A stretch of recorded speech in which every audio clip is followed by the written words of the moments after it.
Innal hamdalillah nahmaduhu wa nasta'inuhu wa nastaghfiruh wa na'udzu billahi min shururi anfusina wa min sayyiati a'malina. May yahdihillahu fala mudilla lahu wa may yudlilhu fala hadiya lahu. Wa asyhadu an la ilaha illallah wahdahu la syarika lahu wa asyhadu anna Muhammadan 'abduhu wa rasuluh. Allahumma shalli ala nabiyyina Muhammad wa ala alihi wa man tabi'ahum bi ihsanin ila yaumiddin. Qala Allah Ta'ala fi kitabil karim, ya ayyuhalladzina amanu taqullaha haqqa tuqatih wa la tamutunna illa wa antum muslimun. Wa qala ta'ala, ya ayyuhan nasu taqu rabbakumul ladzi khalaqakum min nafsin wahidah wa khalaqadha wa batsa minhuma rijalan katsiran wa nisaa wattaqullaha alladzi tasaaluna bihi wal arham innallaha kana 'alaikum raqiba. Wa qala ta'ala, ya ayyuhalladzina amanu taqullaha wa qulu qawlan sadida yuslih lakum a'malakum wa yaghfir lakum dzunubakum wa may yuti'illaha wa rasulahu faqad faza fawzan 'azima. Fa inna asdaqal hadits kitaballah wa khairal huda huda Muhammadin sallallahu alaihi wasallam wa syarrul umuri muhdatsatuha wa kullu muhdatsatin bid'ah wa kullu bid'atin dhalalah wa kullu dhalalatin finnar. Ma'asyiral muslimin, jamaah salat Jumat Masjid At-Taqwa yang semoga selalu dirahmati dan diberkahi oleh Allah Subhanahu wa taala. Marilah kita senantiasa meningkatkan ketakwaan kita kepada Allah dalam rangka membuktikan syukur kita dengan hati, lisan dan anggota badan kita. Mudah-mudahan dengan kita semakin meningkatkan ketakwaan untuk merealisasikan syukur tersebut, Allah terus menambahkan nikmat-nikmat yang lainnya lagi kepada kita. Kemudian salawat dan salam semoga tercurahkan kepada junjungan kita Nabi besar, Nabi Agung Muhammad sallallahu alaihi wasallam, pada para sahabat, para tabi'in, para tabi'ut tabi'in serta para ulama yang telah memberikan contoh yang baik kepada kita sekalian.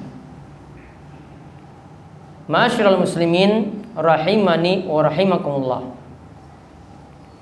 Matahari dan bulan adalah di antara bukti ayat-ayat Allah Subhanahu wa taala.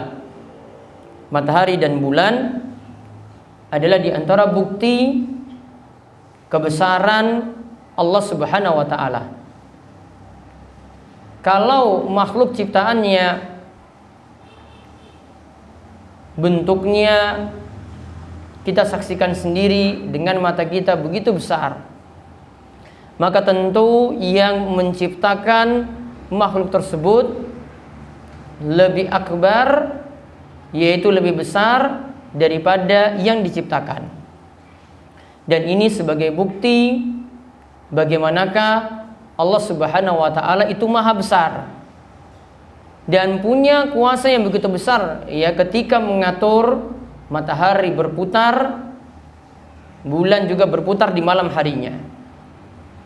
Dan Allah pun punya kemampuan untuk menyatukan cahaya di antara keduanya, menyatukan cahaya antara matahari dan bulan, sehingga bisa terjadi apa yang kita sebut dengan kusuf, atau dalam bahasa yang lainnya dengan khusuf pakai kha, yang kita artikan dengan gerhana matahari atau gerhana bulan. Masyaallah muslimin rahimani wa rahimakumullah. Nabi SAW pernah bersabda dalam hadis yang diriwayatkan oleh Imam Bukhari, inna syamsa wal qamara ayatani min ayatillah. Sungguh yang namanya matahari dan bulan itu adalah tanda-tanda kuasa Allah. la yankhasifani li mauti ahadin wala li hayatihi. Ketika terjadi gerhana menyatu antara matahari dan bulan tadi, yaitu posisinya matahari, lalu ketika itu ditengahi dengan bulan, baru ketika itu bumi, maka gerhana ada yang terjadi karena bumi menghalangi sinar matahari itu sampai ke bumi. Ada juga yang kedua, ada gerhana yang terjadi di mana bumi itu menghalangi sinar dari matahari sampai ke bulan.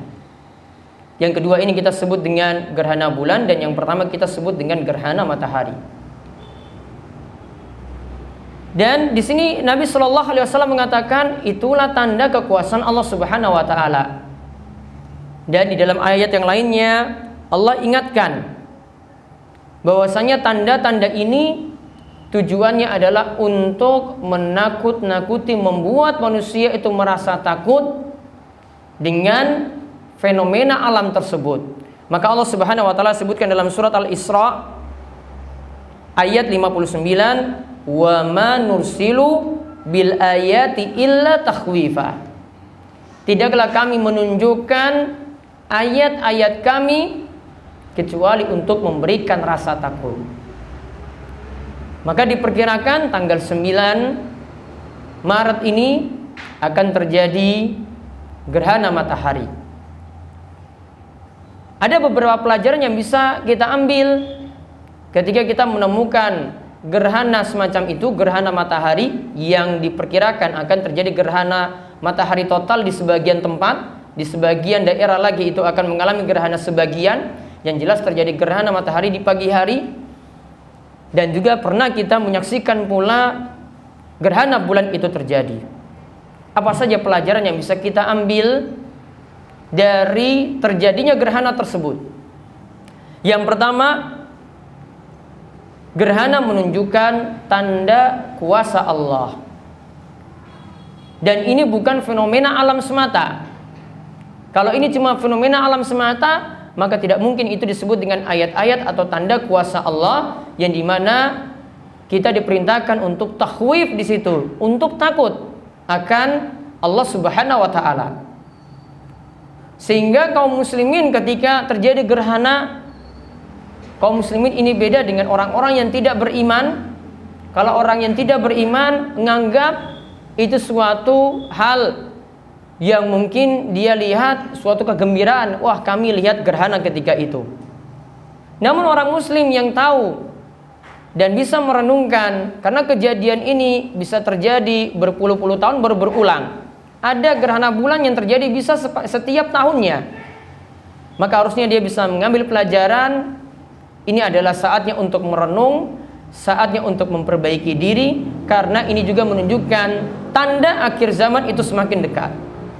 Maka yang Nabi SAW itu perintahkan bukan hanya sekedar melihat, namun Nabi SAW itu katakan dalam hadis riwayat Bukhari, فَإِذَا رُأَيْتُمُوهُمَا فَافْزَعُوا إِلَى الصَّلَاةِ.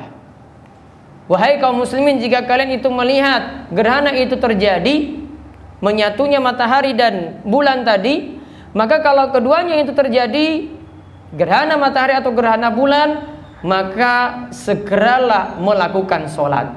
Di sini Nabi SAW perintahkan dengan kalimat fafza'u, artinya segera, tidak ditunda-tunda. Ada waktu untuk melakukannya, maka segera mungkin untuk melakukannya. Dan diberi catatan di sini, walaupun secara ilmu astronomi itu gerhana diperkirakan terjadi, namun karena Nabi SAW itu menyatakan fa iza ra'aitumuhuma, jika kalian melihat, berarti kalau tidak melihat gerhana karena di Jogja misalnya tidak nampak, atau mungkin karena tertutup awan, tertutup mendung, maka ketika itu tidak ada pelaksanaan sholat gerhana. Sholat gerhana dilaksanakan ketika gerhana itu terlihat dengan mata telanjang, dan ini bukan fenomena saja yang kita lihat di TV, namun kita lihat secara langsung, barulah dilaksanakan sholat gerhana. Pelajaran kedua yang bisa kita ambil, bumi, matahari, dan bulan bisa seperti itu. Salah satu cahaya, yaitu matahari itu tertutup, tidak bisa sampai ke bumi karena tertutup dengan bulan tadi. Ini menunjukkan ada yang mengatur. Beda dengan pemahaman orang yang tidak mengenal Tuhan. Mereka cuma mengatakan bahwasanya bumi berputar, matahari berputar, bulan itu berputar, akhirnya bertemu satu titik, akhirnya terjadi gerhana semacam tadi. Namun kaum muslimin ketika melihat kejadian tersebut, wajib dia pahami bahwasanya Allah Subhanahu wa taala yang mengaturnya. Kalaupun Allah tidak kehendaki itu terjadi, maka tidak akan terjadi. Maka itulah hikmahnya Allah kita sebut dengan Rabbul Alamin. Di dalam surat Al-Fatihah kita sebut Alhamdulillahi Rabbil Alamin. Segala puji bagi Allah Rabb semesta alam. Apa yang dimaksudkan dengan alamin di sini? Para ulama punya berbagai macam ungkapan ketika menyebutkan apa yang dimaksud dengan alamin. Salah satu tafsiran yang lebih tepat adalah segala sesuatu selain Allah itulah yang disebut dengan alam. Maka semesta alam ini, matahari, bulan, dan bumi itulah alam yang dimaksudkan dengan Rabbul Alamin tadi. Maka Allah itu adalah Rabbnya, Allah lah yang mengaturnya sehingga bisa terjadi semacam itu. Tidak mungkin terjadi dengan sendirinya. Yang ketiga, gerhana ini terjadi ketika di masa Nabi SAW. Seumur hidup beliau gerhana itu terjadi sekali. Beliau ketika itu ingin meluruskan pemahaman masyarakat. Karena yang terjadi di tengah-tengah masyarakat ketika terjadi gerhana, mereka kira karena saat itu bertepatan dengan kematian putra Nabi Shallallahu Alaihi Wasallam yang bernama Ibrahim. Maka saat itu orang-orang itu menganggap gerhana itu terjadi karena kematian seseorang atau ada yang lahir. Maka ketika itu Nabi Shallallahu Alaihi Wasallam itu mengatakan, ya bahwasanya itu gerhana terjadi latan khasifani li mauti ahadin wala li hayatihi. Yang namanya gerhana itu terjadi bukan karena kematian seseorang, kematian Ibrahim bukan. Bukan juga karena ada yang baru lahir. Jadi gerhana itu terjadi dengan sendirinya, yaitu maksudnya Allah Subhanahu wa taala yang mengatur, bukan karena sebab ada kejadian-kejadian di muka bumi ini sehingga gerhana itu terjadi. Maka kalau ada pemahaman-pemahaman keliru yang ada di tengah-tengah masyarakat kita yang tidak berdasar, itu perlu diluruskan, apalagi yang menyangkut masalah akidah atau menyangkut masalah keimanan. Karena keyakinan seperti ini tidak ada hubungannya dengan terjadinya gerhana tadi.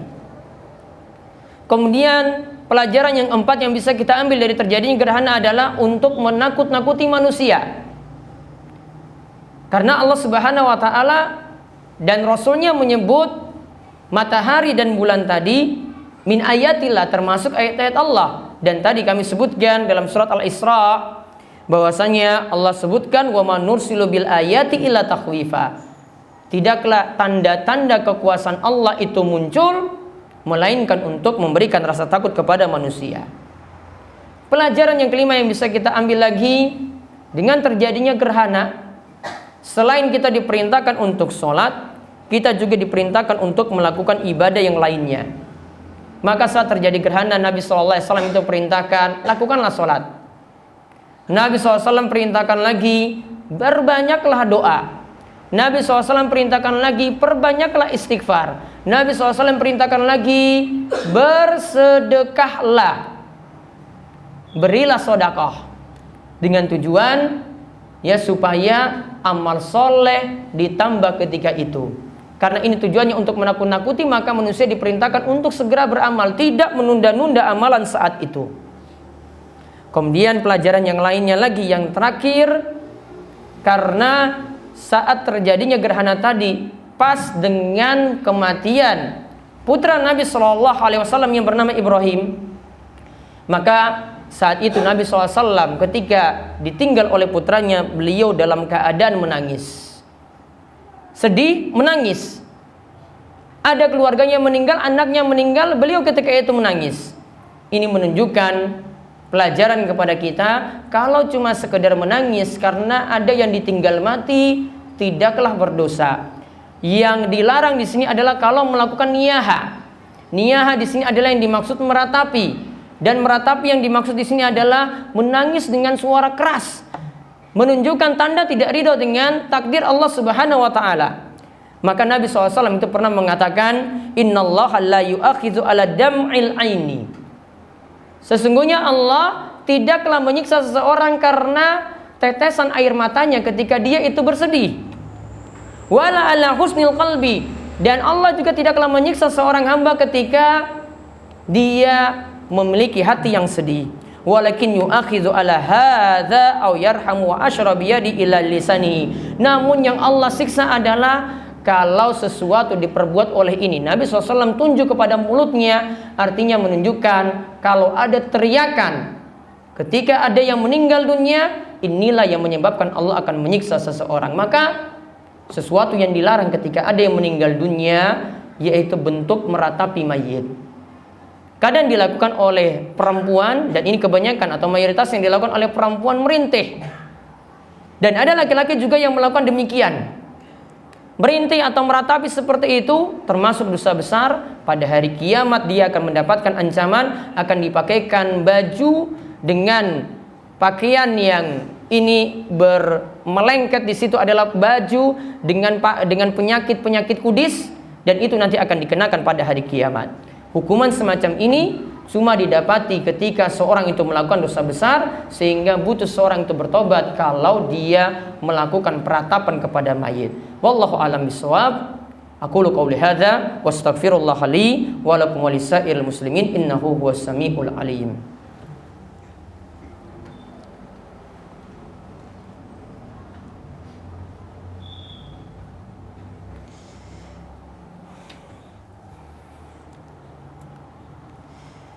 Alhamdulillahirabbil alamin.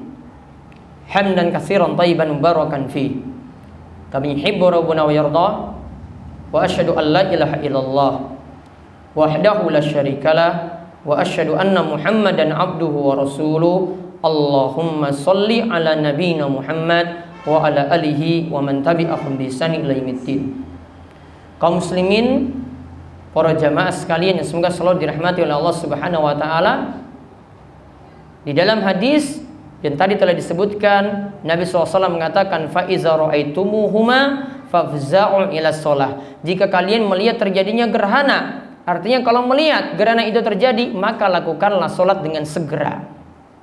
Maka pelaksanaan sholat gerhana adalah seperti sholat sunnah secara umum, dan hukumnya adalah sunnah muakkad, yaitu melaksanakannya dengan sholat 2 rakaat. Namun sholat gerhana ini punya keistimewaan sebagaimana praktek dari Nabi SAW, dan ini disimpulkan oleh para ulama, yaitu sholat gerhana dalam 2 rakaat totalnya itu ada 4 kali ruku dan ada 4 kali sujud, atau dalam setiap rakaat itu ada 2 kali ruku, ada 2 kali sujud. Maka cara melakukannya, kita melakukan sholat seperti biasa, membaca Al-Fatihah, setelah itu membaca surat. Dan disunahkan membaca surat yang panjang, karena sholat gerhana ini disunahkan dilakukan sampai gerhana itu rampung atau selesai, kalau bisa seperti itu. Lalu setelah itu turun ruku yang pertama kali di rakaat pertama, Allahu Akbar. Lalu bangkit dari ruku di rakaat pertama tadi, ruku pertama, Sami Allahu liman hamida, Rabbana walakal hamdu. Setelah itu dilanjutkan lagi membaca Al-Fatihah, lalu membaca surat lagi. Kemudian turun lagi, ruku lagi, Allahu Akbar, turun ruku yang kedua. Lalu membaca 2 ruku seperti biasa, bangkit lagi dari ruku, Sami Allahu liman hamida, Rabbana walakal hamdu, baru ketika itu turun sujud. Sujud dilakukan, turun sujud 2 kali, sujud pertama turun, duduk antara 2 sujud, sujud lagi yang kedua kalinya, lalu bangkit ke rakaat kedua. Di dalam rakaat kedua juga terdapat 2 kali ruku dan 2 kali sujud. Dan ini yang disunahkan dalam sholat gerhana ini setelah dilaksanakan sholat. Menurut pendapat yang paling kuat di antara pendapat ulama madhab, dan ini pendapat yang bersendirian dari Imam Syafi'i, beliau menyelisih pendapat ulama madhab yang lainnya, dan inilah pendapat yang paling tepat karena bersesuaian dengan hadis Nabi SAW. Setelah sholat gerhana, imam naik untuk menyampaikan khutbah, dan mayoritas khutbah Nabi SAW adalah khutbah yang ringkas. Dilaksanakanlah khutbah gerhana menurut jumhur atau mayoritas ulama, khutbah tadi dilaksanakan dengan 2 kali khutbah. Walaupun ada ulama yang berpendapat cuma dengan sekali khutbah. Disampaikan nasihat-nasihat, kaum muslimin harus sadar, ya harus mengingat Allah Subhanahu wa taala lagi, dan ini diingatkan bahwasanya ini adalah tanda kekuasaan Allah. Mereka diperintahkan untuk banyak istighfar, banyak berdoa, dan juga banyak bersedekah ketika itu, ya. Dan ini dilakukan sesingkat mungkin sebagaimana mayoritas khutbah Nabi Shallallahu Alaihi Wasallam. Kemudian setelah khutbah itu selesai, pelaksanaan sholat gerhana itu rampung. Mudah-mudahan dengan pelaksanaan sholat ini semakin menghidupkan sunnah Nabi Shallallahu Alaihi Wasallam dan semakin mengingatkan kaum muslimin untuk kembali kepada ajaran Nabi Shallallahu Alaihi Wasallam. Kaum muslimin sekalian yang semoga selalu dirahmati oleh Allah Subhanahu Wa Taala. Di akhir khutbah di hari Jumat ini kami ingatkan Nabi SAW memerintahkan untuk banyak berselawat kepada beliau. Siapa yang berselawat kepada beliau sekali, maka Allah akan membalas selawatnya sebanyak 10 kali. Innallaha malaikatahu yusholluna 'alan nabi ya ayyuhalladzina amanu shollu 'alaihi wa sallimu taslima. Allahumma sholli 'ala Muhammad wa 'ala ali Muhammad kama shallaita 'ala Ibrahim wa 'ala ali Ibrahim innaka Hamidun Majid. Allahumma barik 'ala Muhammad wa 'ala ali Muhammad kama barakta 'ala Ibrahim wa ala ali Ibrahim innaka Hamidun Majid. Marilah kita manjatkan doa pada Allah. Mugi-mugi di hari Jumat yang penuh berkah ini Allah memperkenankan setiap doa-doa kita. Allahumma ighfir lil muslimina wal muslimat wal mu'minina wal mu'minat al ahya'i minhum wal amwat innaka sami'un qaribun mujibud da'wat. Allahumma qsim lana min khasyatika ma tahulu bihi bainana wa baina ma'siyatik wa min ta'atika ma tuballighuna bihi jannatak wa minal yaqini ma tuhawwinu bihi alaina masa'ibad dunya. Allahumma mati'na bi asma'ina wa absarina wa quwwatina ma ahyaitana waj'alhu waritha minna waj'al sa'rana ala man zalamana wansurna ala man adana wa la taj'al musibatana fi dinina wa la taj'alid dunya akbara hammina wa la mablagha ilmina wa la tusallit alaina man la yarhamuna. Allahumma alif baina qulubina wa aslih zata bainina wahdina subul salam wa najjina minadh dhulumati ilan nur. Rabbana hab lana min azwajina wa dzurriyyatina qurrata a'yun waj'alna lil muttaqina imama. Rabbana atina fid dunya hasanah wa fil akhirati hasanah wa qina adzabannar. Wa sallallahu ala nabiyyina wa sayyidina Muhammad wa ala alihi wa sahbihi ajma'in walhamdulillahi rabbil alamin. Aqimus shalah.